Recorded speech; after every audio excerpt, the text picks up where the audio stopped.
यदि आपके बेलपत्र का पौधा सूख रहा है या पत्तियां अचानक से जली कटी हुई सी निकल करके आ रही हैं, तो किस तरीके से मार्च के महीने में ख्याल रखना है, किस तरीके से केयर करनी है, पौधे को घना कैसे बनाना है, ये आज के वीडियो में मैं आपको बताने वाली हूँ।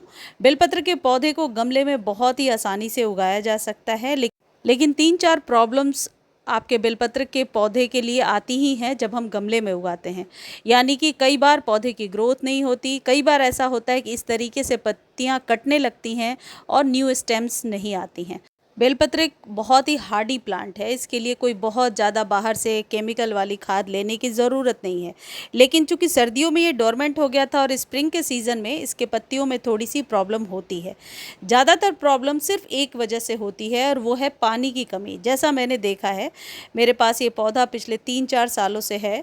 जब कभी भी पौधे में पानी की कमी होती है तो पत्तियाँ पीली होकर के सूख कर गिरने लगती हैं। सबसे पहली जो टिप है जो आप ध्यान रखेंगे कि आपके पौधे पर पानी की कमी बिल्कुल नहीं होनी चाहिए।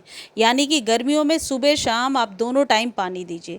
बेलपत्र कभी भी पानी की वजह से ख़राब नहीं होता, गर्मियों में कम पानी की वजह से ख़राब होता है और पत्तियों का जलना सिर्फ इसी वजह से होता है। दूसरी जो इम्पॉर्टेंट चीज़ है जो आप ध्यान रखेंगे कि बेलपत्र के पौधे को बड़े गमले में लगाना है। कम से कम 10 से 12 इंच का गमला ज़रूर होना चाहिए और उस गमले की चौड़ाई भी होनी चाहिए ताकि इसकी जो जड़ें हैं वो फैल सकें। यदि आपके पास पुराना बेलपत्र का पौधा है तो उसको रीपॉट करने का ये सही टाइम है। स्प्रिंग में आप रीपॉट कर सकते हैं और बरसातों में भी रीपॉट कर सकते हैं। बेलपत्र के पौधे के लिए जब आप सॉइल बना रहे हैं तो नॉर्मल जो गार्डन सॉइल है उसमें 20% कंपोस्ट और 80% गार्डन सॉइल में बनाकर आप लगा सकते हैं। कोई अलग से बहुत खाद देने की ज़रूरत नहीं होती है। लेकिन यदि आपको लगता है कि आपके पौधे पर प्रॉब्लम है तो फिर खाद फ्रिक्वेंटली 15-15 दिनों पर देना पड़ेगा, नहीं तो 3 महीने में एक बार खाद देते हैं तो वो भी मोर देन एनफ है। अब ये जो मैं आपको दिखा रही हूँ, ऊपर से 2-3 इंच आप चाहें तो कट कर सकते हैं। कई सारे व्यूअर्स के क्वेश्चन थे कि बेलपत्र पर प्रूनिंग करनी है या नहीं। कर सकते हैं। कटिंग प्रूनिंग करने से पौधा घना होगा।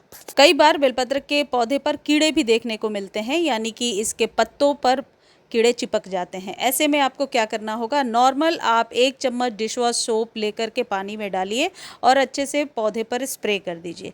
जितनी बार आप पत्तियों को स्प्रे करेंगे, स्प्रे करते हुए आप पानी दीजिए। इससे क्या होगा कि पत्तियां बड़ी बड़ी और चमकदार निकल करके आएंगी। ऊपर से यदि 1 इंच आप कट करते हैं तो निश्चित तौर पर न्यू स्टेम आएगा। लेकिन जब कभी भी कटिंग प्रूनिंग होती है तो इस बात का ध्यान रखना है कि खाद देना भी ज़रूरी है। यदि ज़मीन में बेलपत्र का पौधा लगा है तो कोई खाद की ज़रूरत नहीं होती, लेकिन जब हम इस पौधे की कटिंग गमले में लगा देते हैं तो फिर खाद तो देना पड़ता है। देखिए, अब एक और इम्पॉर्टेंट बात आप याद रखेंगे कि मिट्टी कभी भी इतनी ड्राई होनी ही नहीं चाहिए। यदि इतनी ड्राई मिट्टी हो रही है मतलब ये पौधा अब सर्वाइव नहीं कर पाएगा। तो बेलपत्र को पानी पसंद है, आपको एवरीडे सुबह शाम पानी देना है। चलिए अब खाद की बात कर लेते हैं। ये जो चीज़ आप मेरे हाथ में देख रहे हैं ये है डीएपी। डीएपी ऐसे परमानेंट वाले पौधों के लिए सही रहता है। मल्टीपल ब्रांचेस जिस पौधे की लेनी है उस पर डीएपी ज़रूर डालना चाहिए। मैंने 1 चम्मच के करीब डाल दिया क्योंकि ये पौधा पुराना है। अब डीएपी डालने से क्या होगा कि आपका पौधा फैलेगा, मल्टीपल ब्रांचेस निकालेगा। डीएपी को 3 महीने पर एक बार देना है, लगातार नहीं देना है। डीएपी जो है बहुत आसानी से आपको नर्सरी पर मिलेगा और यदि आपको इसका लिंक चाहिए तो आपको लिखना पड़ेगा कि डीएपी का लिंक दीजिए, तो आपको लिंक प्रोवाइड कर दिया जाएगा। अब ये जो चीज़ आप देख रहे हैं ये है चूना, लेकिन इसको देने के पहले एक चीज़ आप समझ लीजिए कि ऐसे जितने भी लीफी प्लांट्स होते हैं इन पर वर्मी कंपोस्ट का इस्तेमाल और नीम खली का इस्तेमाल ज़रूर करना चाहिए। मेरे पास अभी नहीं है इसलिए मैं दिखा नहीं रही हूँ, मैं सिर्फ आपको बता देती हूँ कि 1 मुट्ठी वर्मी कंपोस्ट और 1 मुट्ठी नीम खली हर महीने देना है। 1 मुट्ठी यानी 2 चम्मच के बराबर होगा और इस तरीके से डायरेक्टली गमले में ही मिला देना है। ये कोई पुराना वीडियो मैं आपको दिखा रही हूँ, लेकिन नीम खली और वर्मी कंपोस्ट देने से पत्तियाँ बड़ी बड़ी चमकदार निकल करके आती हैं और नीम खली देने से जड़ों में फंगस नहीं लगता, बहुत हद तक इससे बचाव होता है। इन दोनों को आप ऑनलाइन खरीद सकते हैं, लिंक आपको मिल जाएगा। इसमें आधा चम्मच चूना देना है हर एक 2 से 3 महीने पर। इससे आपके बेलपत्र के जो पत्ते हैं वो चमकदार निकल करके आएंगे और चूने की मात्रा ज़्यादा नहीं करनी है, आधा चम्मच के करीब ही देना है।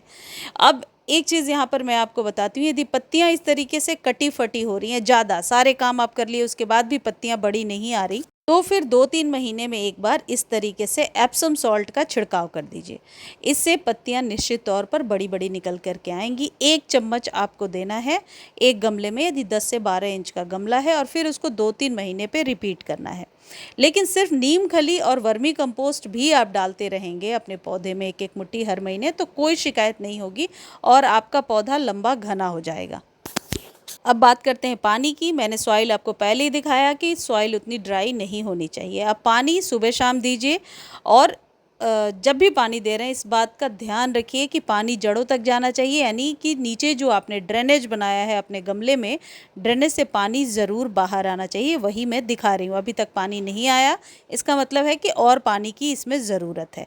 तो इस तरीके से आप अपने बेलपत्र के पौधे को गर्मियों में सूखने से बचा सकते हैं। अगले वीडियो में कभी मैं इसकी कटिंग लगाना आपको ज़रूर बताऊंगी। अभी मेरी कटिंग ग्रो नहीं हुई है, इसलिए अभी इस वीडियो में नहीं बता रही हूँ, लेकिन कटिंग से भी बेलपत्र को बहुत आसानी से ग्रो किया जा सकता है। मुझे उम्मीद है वीडियो आपको बहुत अच्छी लगी होगी। वीडियो अच्छी लगती है तो चैनल को लाइक शेयर सब्सक्राइब कीजिए। फेसबुक पर देख रहे हैं तो फॉलो करना ना भूलें। मेरे ख्याल से खाद की पूरी जानकारी मैंने आपको दे दी है। वर्मी कंपोस्ट और नीम खली मेन खाद है, लेकिन चूना भी देते रहना है। और पत्तियों को बड़ा चमकदार बनाने के लिए पत्तों को वॉश करके ही पानी देना है। इवनिंग के टाइम में एक बार अच्छे से वॉश कर दीजिए। इस पर कीड़े ना लगे, इसलिए विशेष तौर पे इसे देख रेख करते रहिए, और यदि कीड़े लगते हैं तो उसे तुरंत हटाइए, नहीं तो पौधा ये धीरे धीरे खराब हो जाता है। धन्यवाद।